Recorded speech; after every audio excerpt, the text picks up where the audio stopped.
আসসালামু আলাইকুম। ফারহানাজ ব্লগে আপনাদের সবাইকে স্বাগতম। কাছে এবং দূরে, দেশে এবং দেশের বাইরে যে যেখান থেকে আমার ভিডিওটি দেখছেন, আশা করি সবাই ভালো আছেন। আমিও আলহামদুলিল্লাহ ভালো আছি। তো আজকে যে সকাল সকাল ব্লগটা শুরু করলাম, তো রুটি বানাবো, সেজন্য আটা মাখায় রাখছি। তো শুক্রবার মানে একটু স্পেশাল রান্নাবান্না। তো আজকে হচ্ছে পরোটা বানাবো, তারপর হচ্ছে গিয়ে আলু ভাজি করব, তারপর একটু সুজিও রান্না করছিলাম। তো পরোটা সবসময় আমি বানানোর আগে মাখায় রাখি। পরোটা ময়দার ডোটা মাখায় রাখলে পরোটাগুলো খুব সুন্দর হয়। তো আমি এই যে ঘন করে দুধ জাল দেওয়া ছিল, তো এটার মধ্যে একটু সুজি রান্না করে ফেললাম। আমি সবসময় সুজি রান্না করতে গেলে 1-2 চামচ ঘি দিই, চা চামচের। তো দিলে হচ্ছে ঘ্রাণটা খুব সুন্দর আসে, খুব ভালো লাগে খেতে। আর আজকে আমি খেজুরের ঝোলা গুড় দিয়ে হচ্ছে গিয়ে সুজিটা রান্না করব। অনেক মজা লাগে আমার কাছে এরকম গুড় দিয়ে রান্না করলে। তো এই যে ঝটপট নাস্তা রেডি করতেছি। সকালে আসলে অনেক দেরি হয়ে গেছিলো উঠতে। শুক্রবার একটু আসলে দেরি করেই ওঠা হয় সবার, একটু বন্ধের দিন। তাছাড়া তো প্রত্যেকটা সপ্তাহে বাকি দিনগুলো আমরা খুব দৌড়ের উপর থাকি, খুব চাপ থাকে। তো শুক্রবার শনিবার একটু বন্ধের দিন, তো এই জন্য একটু দেরি করে ওঠা। এই জন্য নাস্তাও রেডি করতে একটু দেরি হয়ে গেছে, জন্য ঝটপট করতেছি। তো আমি নরম জালে সুজিটাকে খুব সুন্দর করে রান্না করে নিলাম। সুজিটা কিন্তু আলহামদুলিল্লাহ অনেক মজা হয়েছিল। আমি খাওয়ার পরেই রিভিউ দিচ্ছি, অনেক সুন্দর হয়েছিল, স্বাদ হয়েছিল অনেক। তো যে সুজিটা ঝটপট রান্না করে ফেলতেছি। তো আমি এখন পরোটাগুলো সব রেডি করব। আমি সবসময় পরোটাগুলো বানানোর আগে, রুটি বানানো বলেন, পরোটা বানানো বলেন, আগে আমি ডোটা খুব সুন্দর করে গোল করে রেডি করে রাখি। তারপর হচ্ছে তারপর বেলা শুরু করি, তাহলে আমার তাড়াতাড়ি হয়ে যায়। আর সবগুলো রেডি করে তারপরে ছেঁকা হয়, তাহলে তাড়াতাড়ি হয়। এই যে আমি সব পরোটার জন্য রেডি করতেছি, ভাজ দিয়ে চারকোনা ভাজ দিয়ে আর এদিকে ডিম সিদ্ধ দিয়ে দিলাম আমাদের ভাইয়ার জন্য আর আমার মার জন্য। 2টা ডিম সিদ্ধ দিলাম দুজনের জন্য। আর আরিফিন হচ্ছে ডিম পোস্ট খায়, আমার ছেলে হচ্ছে ডিম সিদ্ধ খায় না, ও হচ্ছে পোস্টটা পছন্দ করে, ওকে ডিম পোস্ট করে দিব।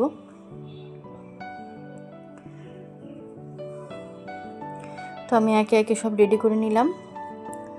এখন আমি ঝটপট এগুলো ভেজে নিব। খাওয়ার সময় গরম গরম আসলে পরোটাগুলো ভেজে সঙ্গে সঙ্গে খাইলে খেতে খুব ভালো লাগে। তো এই যে খুব সুন্দর করে আমি পরোটাগুলো ভেজে নিচ্ছি। আলহামদুলিল্লাহ পরোটাগুলো কিন্তু অনেক সুস্বাদু হয়েছিল আর ফুলকো হয়েছিল, খুবই সুন্দর হয়েছিল। প্রত্যেকটা পরোটাই কিন্তু এরকম ফুলকো হয়েছিল আর খেতেও কিন্তু আলহামদুলিল্লাহ অনেক মজা হয়েছিল। আর পরোটার সাথে কিন্তু আমি আলু ভাজি, মানে আমাদের বাসা সবাই খুব পছন্দ করে, বিশেষ করে আপনাদের ভাইয়া খুব পছন্দ করে, তো এই জন্য আলু ভাজি বানালাম আজকে। প্রত্যেকটা পরোটাই আলহামদুলিল্লাহ অনেক সুন্দর হয়েছিল। আর আমি কিন্তু কখনো পরোটায় কোনো বেকিং পাউডার ইউজ করি না, কখনোই করি না। পরোটার পক্ষে আমি বেকিং পাউডারটা একটু কমই ইউজ করি। এমনিতেই পরোটার মানে ডোটা সুন্দর করে মাখানো হলে পরোটাগুলো খুব সুন্দর ফুলকো হয়, খেতেও কিন্তু আলহামদুলিল্লাহ অনেক মজা লাগে।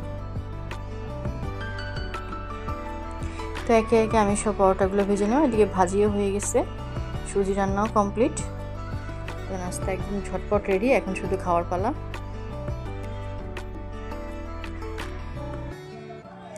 তো এই যে আমাদের সকালের নাস্তা কিন্তু একদম রেডি।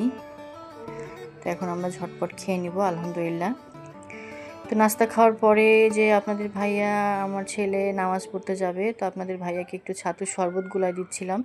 প্রচণ্ড গরম ছিল আমাদের শুক্রবারে, এখানে প্রচণ্ড গরম, তো বাইরে অনেক তাপ ছিল। তো ছাতুটা কিন্তু খুব ঠান্ডা, আর আমাদের বাসায় সবসময় ছাতু খাওয়া হয়। পায়রার ছাতু যেটা, এটা কিন্তু শরীরকে খুব ঠান্ডা রাখে, আর এটা শরবতটা শরীরের জন্য অনেক উপকারী। আমার ছেলে তো এই যে আলহামদুলিল্লাহ একদম পাঞ্জাবি পায়জামা পুরো রেডি, নামাজে যাবে। তো আবার ছাতুর শরবত খায় না, তো ওকে আবার একটা কলা খেতে দিলাম। তো দুপুরে যে রান্না করবে মা, সেগুলো সকালেই সব ফ্রিজ থেকে বের করে ভিজাই দিয়েছিলাম। তো আজকে হচ্ছে মা যে চর্বিযুক্ত যে মাংস সহ চর্বিওয়ালা যে মাংসগুলো, সেগুলো সহ ওগুলা দিয়ে মা ছোলার ডাল দিয়ে রান্না করবে আর একটা সবজি রান্না করবে। তো আজকে আমাদের এখানে প্রচণ্ড গরম, সেই জন্য আজকে আর পোলাও রান্না করবে না, আজকে আমরা ভাত দিয়েই খাবো। এত গরমের মধ্যে পোলাও খেলে আসলে ভালো লাগে না। তো সবজিগুলো কাটবো, এই জন্য ঝটপট আমি খোসাগুলো ছিলে টুকরা করে নিচ্ছিলাম, মাকে রেডি করে দিচ্ছিলাম। মা হাত মাখা করে বসাবে সবজিটা। মার হাত মাখা সবজিটা আসলে খেতে খুব মজা লাগে, অনেক মজা হয়।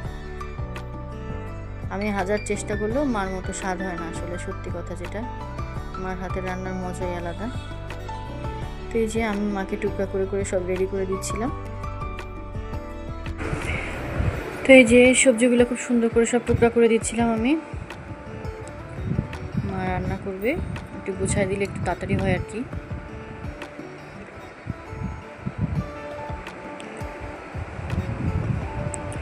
বরাবরের মতো আবারও প্রতিদিনের মতো বলছি, যারা আমার ভিডিওটি নতুন দেখতেছেন অবশ্যই আমার ভিডিওটি যদি ভালো লেগে থাকে আমার চ্যানেলটি সাবস্ক্রাইব করে পাশে থাকবেন সবাই। তো এই যে মা সবজিটা রান্না করবে। তো এই যে ছোলার ডালটা অলরেডি সিদ্ধ হয়ে গেছে, ওটা পানি ছেঁকে পানি ঝরায় রাখছে। আর এই প্রেসার কুকারের মধ্যে মা হচ্ছে মাংসটা সিদ্ধ করতে দিয়ে দিবে, কষানোর জন্য দিয়ে দিবে, সব রকম মশলা দিয়ে মাখায় বসায় দিবে, যাতে তাড়াতাড়ি হয়ে যায় রান্নাটা। আসলে গরুর মাংসটা পাতিলে রান্না করলে অনেক সময় লাগে, আর প্রেসার কুকারে বসালে একদম অল্প সময় খুব সুন্দর মতো হয়ে যায়। আর খেতেও কিন্তু আলহামদুলিল্লাহ অনেক মজা লাগে মাখায় বসাইলে। তো এই যে মা সব রকম মশলা দিয়ে দিল।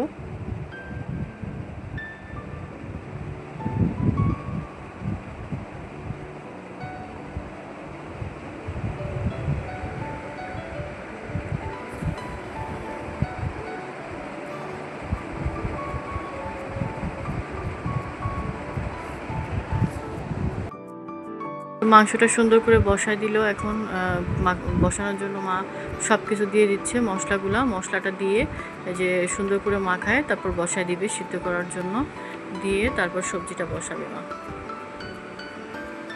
কালারটা দেখেন কি সুন্দর হয়েছিল। আর মা যখন মাংসগুলো মাখাচ্ছিল তখন এত সুন্দর ঘ্রাণ বের হচ্ছিল, মানে কি বলবো, অসাধারণ।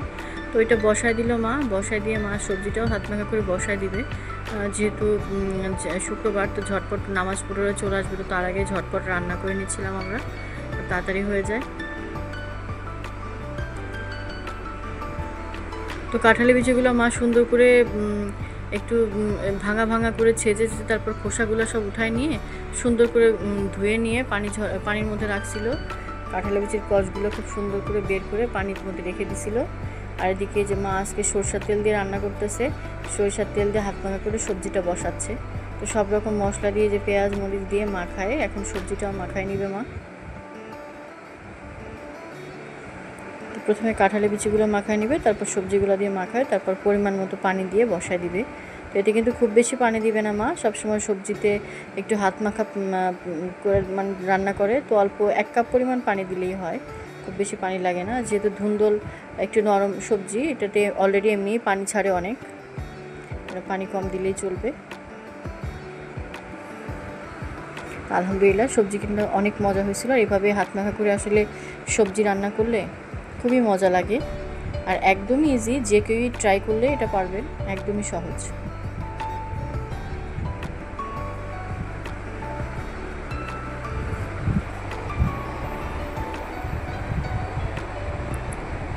তো এই যে সুন্দর করে মা একটু খালি হাত ধুয়ে পানি দিয়ে দিল, 1 কাপ পরিমাণ, বেশি না। তো এই যে পানি দিয়ে এই মাখা মাখা অবস্থায় রয়েছে, এই অবস্থায় মা এটাকে ঢেকে বসায় দিবে।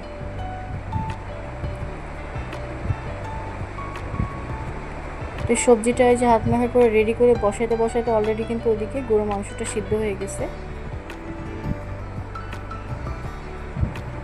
তো মা একটু পরে ছোলার ডালটাও বসাই দিবে।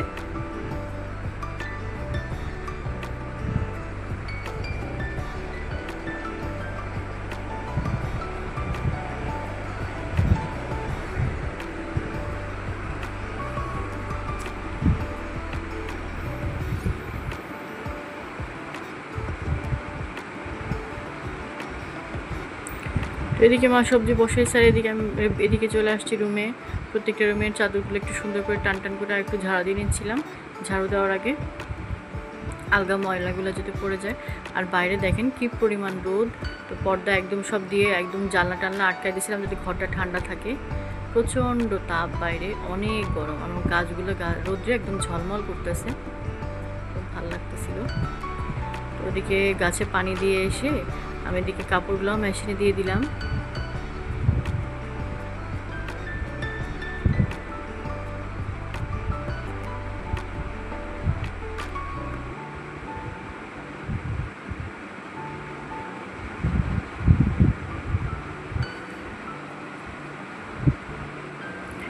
তো এই যে আমার সবগুলো রুমের গোছানো শেষ, একদম দরজা টরজা আটকাইছে যে তাপ বাইরে থেকে না আসে, ঘরটা ঠান্ডা থাকে। দুপুর টাইমে সব আটকায় রাখি। তো এসে দেখি মা রান্না, এদিকে গরু মাংস সিদ্ধ একদম সুন্দর মতো প্রায় 60% সিদ্ধ হয়েই গেছে আমার। তো এদিকে মা এখন ছোলার ডালটাও বসাই দিচ্ছে, আর ওইদিকে সবজিটাও কিন্তু প্রায় হয়ে আসছে। সবজির কালারটা দেখেন, জাস্ট অসাধারণ হয়েছিল, অনেক সুন্দর হয়েছে। সবজিটা আর কিছুক্ষণ রাখবে, রেখে মা নামায় ফেলবে। তো এদিকে যে মা পেঁয়াজ বেরেস্তা করে নিচ্ছিল, তো পেঁয়াজ কিছুটা বেরেস্তা উঠায় রাখছে মা, একদম রান্নার শেষে দিবে। আর বাকিটা পেঁয়াজের মধ্যে মা গরুর মাংসটা ঢেলে দিল। এটা এখন এই যে একটু কষায় নিবে মা, কষায় একটু ঝোলটা টানলে তারপর ছোলার ডালটা দিয়ে কষায়, তারপর ঝোল দিবে। দেশি রসুনও দিছিল মা, 4-5টা দেশি রসুন, কিন্তু খেতে খুব মজা লাগে, অনেক ভালো লাগে। তো মাংসটা যখন খুব সুন্দর মতো একদম পারফেক্ট কষানো হয়ে গেছে, তো এই পর্যায়ে মা ছোলার ডালটাও দিয়ে দিল।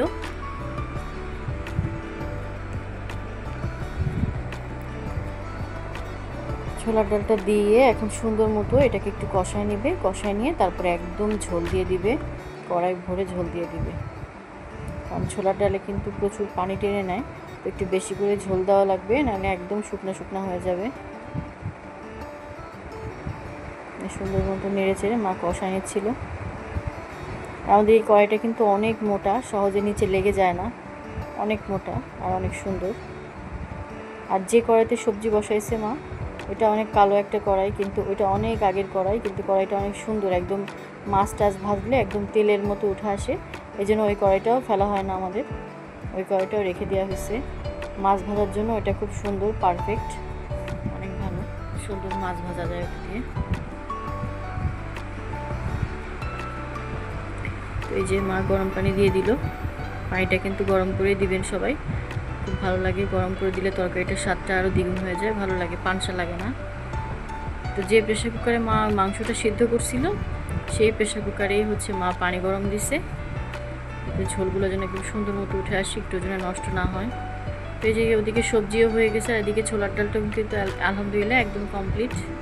তো একটু পেঁয়াজ বেরেস্তা উঠে রাখছিল যে মা, সেটাও দিয়ে দিল, আর মুখ চিড়ে রাখা 10-12টা কাঁচামরিচও দিয়ে দিল। এই কাঁচামরিচগুলো ঘ্রাণগুলো খুব সুন্দর আসে, হালকা যে মুখ চেরা, এই জন্য ঘ্রাণটা বের হয়ে যায়। আর যে একটু গরম মশলা দিয়ে দিল মা, মার হাতের বানানো স্পেশাল গরম মশলা। তো এই যে আলহামদুলিল্লাহ মার তরকারি কিন্তু কমপ্লিট। তরকারিটা যেমন সুস্বাদু হয়েছিল, সবজিটাও কিন্তু মাশাআল্লাহ অনেক সুস্বাদু হয়েছিল, অনেক মজার হয়েছিল আলহামদুলিল্লাহ। তো এই যে রান্নাবাড়া, দুপুরে রান্নাবাড়া সব শেষ করার পরে তারপর আমরা বিকালে হচ্ছে আরিফিন ছাদে গেছিলো ওর আব্বুর সাথে ঘুরতে। তো সেটার কিছু ভিডিও ক্লিপসও আপনাদের সাথে শেয়ার করলাম। আর বিকালে ওরা ছাদ থেকে আসার পরে নামাজ আদায় করার পরে সন্ধ্যার পরে আমরা কি নাস্তা খেলাম সব কিছুই থাকছে আজকের ভিডিওতে। ছোলা ভুনা করছিলাম, তো সেটাও শেয়ার করলাম। তো ভিডিওটি ভালো লাগলে অবশ্যই একটা লাইক দিন, আমার চ্যানেলটা সাবস্ক্রাইব করে পাশে থাকেন সবাই, ভালো থাকেন সবাই, দেখতে থাকেন। এই যে আমার বাবাটা ছাদে উঠে ঘোরাঘুরি করতেছে, আর ও কিন্তু একদম 10 তলার উপরে যে 11 তলা ছাদটা, সেটার উপরে উঠছে, অনেক সুন্দর ভিউ চারিদিকে।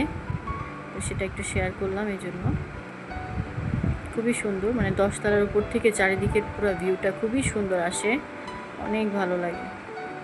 তো ও তো একদম উঠছে 11 তলায়, মানে আরও উপরে, অনেক সুন্দর আলহামদুলিল্লাহ। সবাই ভালো থাকেন, দেখতে থাকেন, আমার জন্য দোয়া করবেন সবাই। আজকে এই পর্যন্তই, আমি এখানে বিদায় নিচ্ছি, আপনারা দেখতে থাকেন, ভিডিওটি উপভোগ করুন। আল্লাহ হাফিজ, আসসালামু আলাইকুম।